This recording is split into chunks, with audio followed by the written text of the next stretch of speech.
Hi everybody, this is James from the Dungeon Puffin. I would like to look at the information that has been released on the new legendary creature, the Arch Hag, for the 2024 MonsterManual. I adore hags. I think they are some of the best villains, underrated villains in all of Dungeons & Dragons. I love running them in my home games. I hope you do too. I am super excited for this. This image here is catching me a lot because they got one of the new uncles, or grampies as it were. It's most likely is a grampy. It's interesting.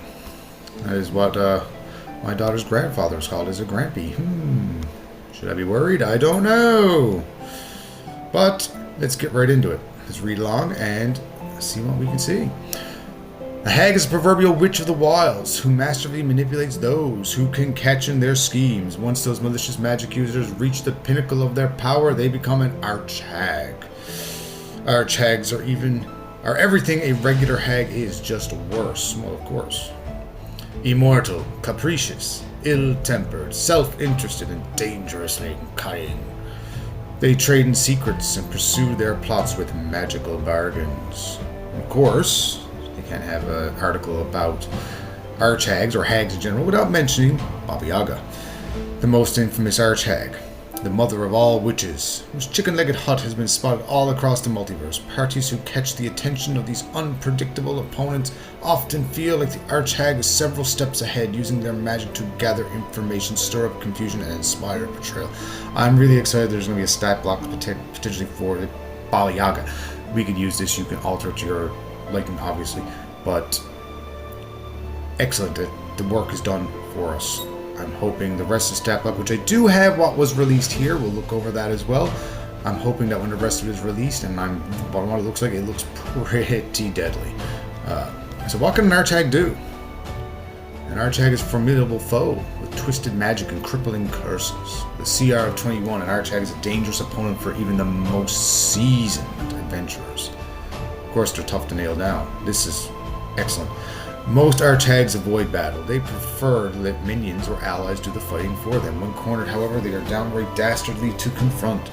In the new MonsterManual, legendary creatures have been given higher bonuses to initiative, and I believe this has an initiative bonus of plus 16. Pretty much going to guarantee that this creature will go first, or one of the first at the very least, depending on what level your party's at. Makes the Arch Hag pretty quick for an ancient creature. Yeah, it is plus 16. Look at that. Wow. Should have kept reading. It is very likely that the hag will act first in combat, using the opportunity to use Crackling Wave or a nasty spell onto characters before they can take their turns. And Crackling Wave, I believe, is actually in this stat block. No, it doesn't show it. So it's a Spiteful Estate, Coven Magic. It's just off screen. They have not released what the Crackling Wave actually is, but it sounds pretty fun. Spectral Claw attack as well. To stay out of reach, the Arch Hag can cast Dimension Door at will. Wow. So they can teleport to a location within range. You arrive at exactly the spot desired. You can be placed to a place you can see, one you can visualize, or one you can describe by stating distance and direction, such as 200 feet straight downward, or 300 feet upward to the northeast of a 45-degree angle, or in the case of a hag, 200 feet straight up, 300 feet eat next to the food that I'm about to slaughter. You can also teleport one willing creature. The creature must be within 5 feet of you. This is the 2024 version of Dimension Door. Excellent. 4th level. And she can do that at will, which is... And including as a legendary action once per round. That's pretty nasty. Their lair will likely have heavy shadows or cover that you can teleport into. They can teleport into if they become surrounded or trapped by spells like Entangle. And remember, the Dimension Door spell doesn't require the caster to see their destination. Arch Hags are usually paranoid. Yeah, they're all paranoid. All hags are paranoid. And prepared, meaning they might have a panic from hidden in their lair and it's inaccessible to other creatures, which is always fun. I believe in the 2nd edition Baba Yaga, Dancing Cut of Baba Yaga, there may actually be... Well, she had many odd rooms. That adventure is a lot of fun to If you get a chance to read it, absolutely read it. I believe she does indeed have a panic room, or one that could be construed as a panic room. Yeah, there's Baba Yaga now. You know, tougher to kill. Some Arch Hags are nearly impossible to defeat. They have a unique vulnerability, an anthema, something that represents everything the hag hates or represents, an antithesis of their magic. The Arch Hag can only die if they are reduced to 0 hit points while within 30 feet of their anthema. And that could be something silly, like the multiverse's worst pun, or something rarer and altogether more significant, like the bones of an Arch Hag's phase first love. So, or Arch Hag, sorry, like Arch Hag. Currently running Wild Beyond the Witchlight, so it's still stuck in my head. That's quite significant. Anyone who's in, spoiler alert, if anyone is interested in Wild Beyond the Witchlight, the coven there, each one of those hags each have a weakness in which you can learn and exploit, and looks like they've begun to work that into the actual hag stats themselves, which is really fun. If the Arch Hag is defeated but not in the presence of their anthema, their spiteful escape trait causes them to teleport to a demi-plane with 1 hit point. Luckily for the party, the hag can't return to the plane they left this way for 2d6 days, especially because any creature within 60 feet of the Arch Hag, when they use the spiteful escape, is bestowed a rather nasty curse. Where does that? Is that in the stat block? Is that in spiteful escape? There it is. When a hag drops to 0 hit points, it dies only if it is within 30 feet of the anthema.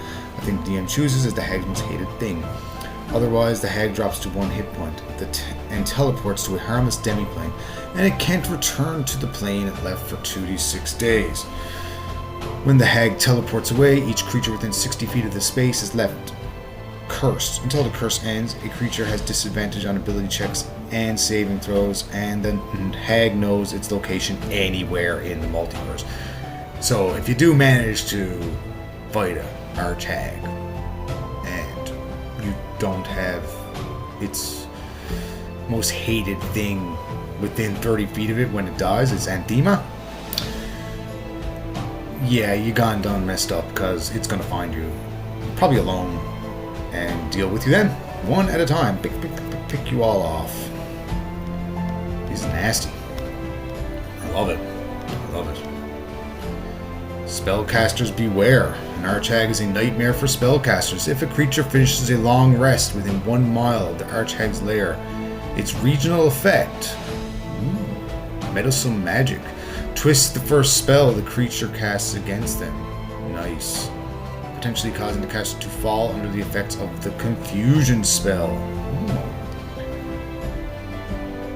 Which we don't have to go into anyway. There's a whole 1d10 behavior for a turn. You don't take an action. You roll a 2 to a 6. You don't move or take actions, or a 7 to 8. For some reason, I can't get this to come up. The target doesn't move, and it takes the attack action and to make 1 melee attack against a random creature within reach. If none are within reach, the target takes no action. It is a wisdom save. I'm assuming it's going to be quite high. And yeah, that is amazing. This confounding magic can lay a spellcaster low in an encounter with an Arch Hag, or while attempting to navigate the dangers of the Arch Hag's lair, both of which are a dangerous situation to have a party member acting erratically. Absolutely. You do not want to be without your wits inside of an Arch Hag's lair, or any Hag's lair for that matter. One little misstep and you are finished. But that's not the only way Arch Hags can mess with a character's magic. When the Arch Hag sees a creature cast a spell within 60 feet, and it does have true sight out to that range, that is amazing, so they can see normal and magical darkness. They can see creatures and objects that have the invisible condition. They can see through visual illusions. They are transparent. They can discern the true form if you are transformed, and they can see into the ethereal plane. So, yeah. It can use Tongue Twister to cast Counterspell. Ooh, nice. Is that listed already? I doubt it is. I bet you it's off to the side here. It's actually over here. You can see it's just cut off as a reaction. As a reaction. Nice. Can't see the whole thing and how it works, but we can infer what that might mean because it does say it. Counterspell.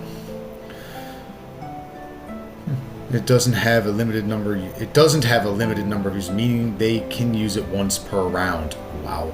I hope your sorcerer had the wherewithal to pick up this subtle magic meta magic option. Yeah, that'd be nice. Could be useful. And of course, curses. They are experts in curses. 3 of their abilities, Crackling Wave, Tongue Twister, and Spiteful Escape, attempt to inflict a curse on the creatures. Oh, okay, so that's what that is. Crackling Wave. Nice. On the Arch Hag's turn, they can use their Witch Strike bonus action to automatically deal lightning damage to any creature who's cursed by the Arch Hag and within 60 feet. This sounds, and I believe when it came from the video, this is a lot like the Witch Bolt. This is a lot like the Witch Bolt spell. Just turned up to 11 for an Arch Hag. That is excellent. A little extra skeevy. I love it. But this extra damage isn't the full extent of the Arch Hag's curses. Spellcasters who fell victim to the Arch Hag's Tongue Twister reaction cannot cast spells with verbal components until the end of their next turn and during this time. That is crippling and so mean. I love it. If they speak, they'll say the opposite of what they mean. For example, if the affected caster tries to tell their party, "It's cursed me! I can't use my spells to help you," they may say, "Charge the hag, I'll cover you." Amazing. Meanwhile, those who fail their save against the Arch Hag's Crackling Wave action can't take reactions until the end of the hag's next turn. Spellcasters who were hoping to use shield or counterspell will be stymied. Oh yeah. As will martial characters who want to use their reaction for opportunity attacks. Yeah, I love this creature. This is amazing. A great end of boss type creature. Could be someone who's working in the shadows right from level 1 on. I'm pumped for this. Finally, when a creature is cursed by the Arch Hag's Spiteful Escape, the creature has disadvantage on ability checks and saving throws, and the hag knows its exact location anywhere in the multiverse, like we have already gone over, and that is awesome.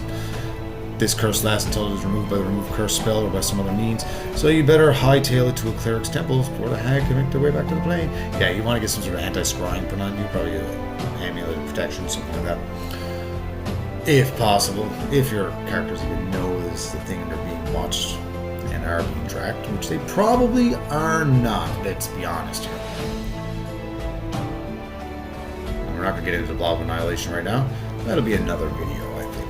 I want to look over it, but I'm also super excited for that because I love slimes.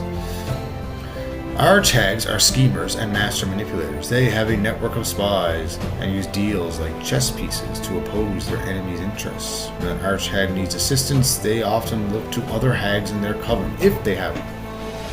And let's be honest here, they should. Or to have covens working for them. I like that.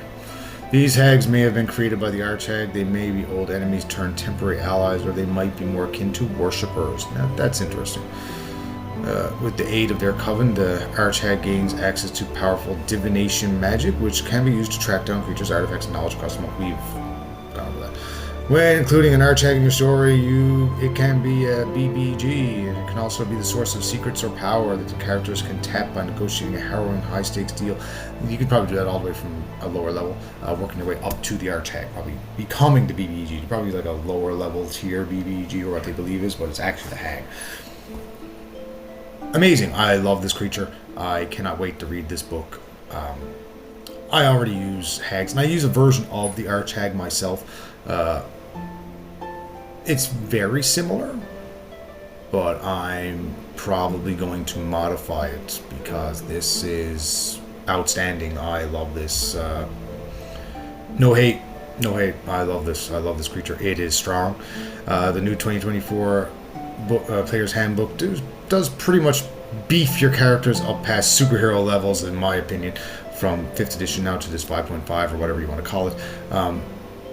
But the creatures are beefed up as well to match, and this one creature would cause a lot of trouble for a party, any party, even level 15 and above, I believe, if the Dungeon Master is playing the Arch Hag to its strengths. A lot of people don't do that. They just go tick for tack. I'll hit you, you're going to hit me, bang, bang, bang, bang, back and forth, tit for tat, and I'll go over here, and that's it. But no. You play the subtle game. You play that creature to all of its strengths, and you will have an excellent encounter. Anyway, thanks for listening. I hope you enjoyed. Like and subscribe if you have not already. There's only a button click for you. It's everything to me. Like, I love it. And my daughter, she's very much into me having this channel, whether it's successful or not. So I will do it for her no matter what. Thank you guys. Love you all. Bid you adieu. Until next time.